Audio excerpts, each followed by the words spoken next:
Pour son premier déplacement depuis sa nomination, le ministre auprès du ministre d'État, ministre de l'Intérieur, François-Noël Buffet, a choisi de se rendre à Annecy. Objectif, découvrir les installations haut-savoyardes en matière de sécurité civile. Il y a 3 hélicoptères qui font du secours en Haute-Savoie, 2 hélicoptères de la sécurité civile et 1 hélicoptère de la gendarmerie.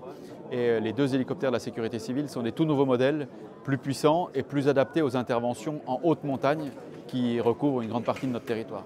La base d'hélicoptères Annecy-Chamonix réalise près de 2000 secours par an grâce à ces appareils, dont l'homme d'État a pu apprécier les capacités à travers un vol d'une vingtaine de minutes au-dessus des massifs annéciens.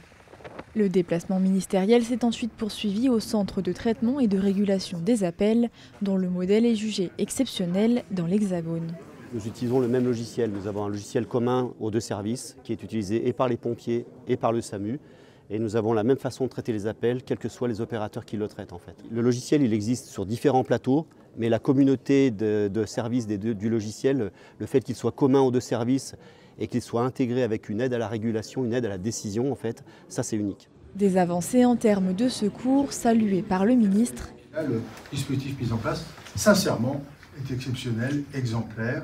Je crois que véritablement, il repose sur... Alors, il a la particularité de reposer sur une démarche territorial, il serait bon qu'il puisse être partagé sur le plan national.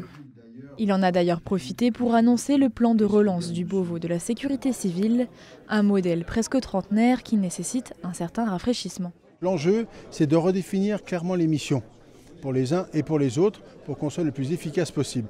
Le deuxième enjeu, c'est la mutualisation. Je crois que ça, c'est absolument essentiel. L'autre sujet, incontestablement, c'est le financement des services des SDIS. Il y a un vrai sujet, la demande est de plus en plus importante, les coûts sont de plus en plus élevés.